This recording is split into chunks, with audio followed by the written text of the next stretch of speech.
Good evening and welcome to Metro Focus. I'm Rafael Piroman. We begin tonight with an investigative report from City and State magazine that has exposed extensive decay and alarming conditions in thousands of the wooden water towers that provide drinking water to millions of New Yorkers every day. From cockroaches to dead pigeons and rats, the findings are shocking.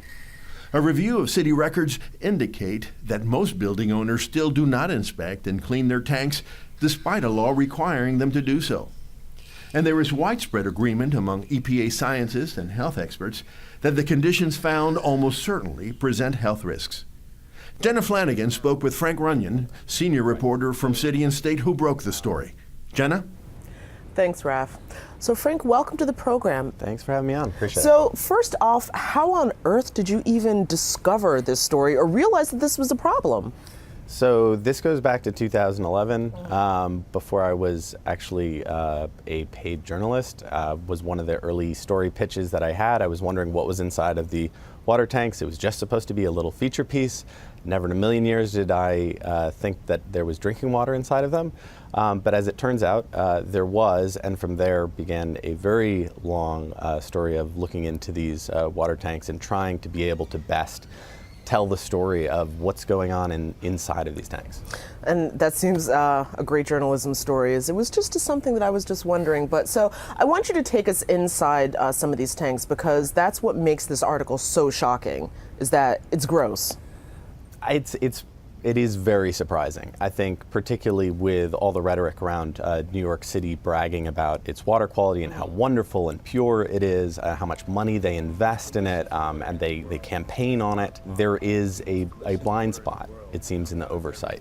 It's meticulously tested and taken care of. They buy lots of land around the reservoirs at State.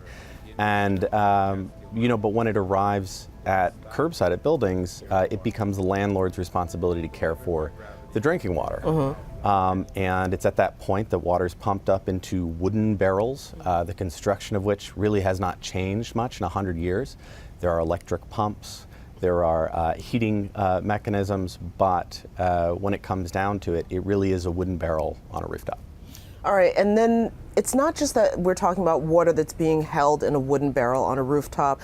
There were several instances where there were actual dead things floating in these water towers. Right. So the men, largely, who take care of these tanks, they refer to themselves as tank men, and they go up on the rooftops, they build these things at great risk to themselves, and they are the ones that climb inside, and they know them best. And they have a catalog of stories about all the different things, creatures that they have found inside. Yeah. Now, not every tank has, a pigeon in it or a rodent in it. Or I believe one man made the reference to a rat martini. Squirrel martini. That was a turn of phrase by the superintendent, who had actually seen the squirrels coming and going from the tank.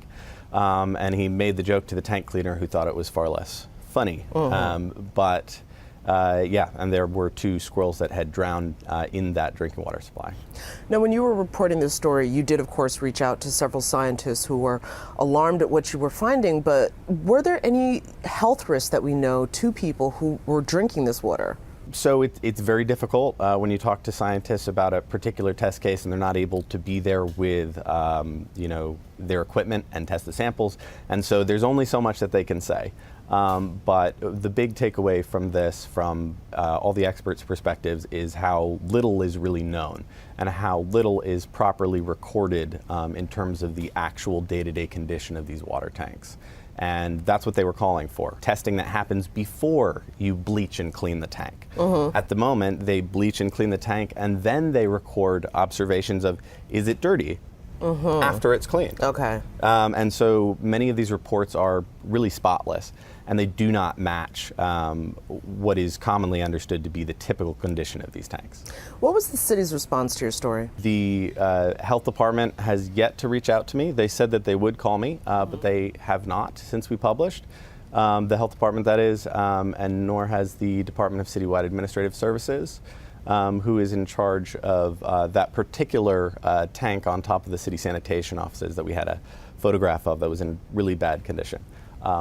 Lawmakers, however, have reached out to me, and they were very concerned about the report, and I'm actually at my desk writing about that now. Well, of course, we'll look forward to that. One last question. For residents who are going to be seeing this and wanting to know, what is it that I can do, or is there a way that I can keep myself safe? I know I have one of these water towers on top of my building. What is it that we can do? What would you recommend? The way that the system is currently geared is that you have a right to request those records from your building owner. And they must provide those within 5 business days. And if they fail to do that, you should get in touch with the Department of Health. And in the meantime, you should hopefully be able to get inspection records describing the conditions in the tanks and bacteriological testing, whether bacteria was found in the tanks. But most telling of all is if you don't hear anything back, this is something that you might want to raise to the Department of Health and ask them to look into it.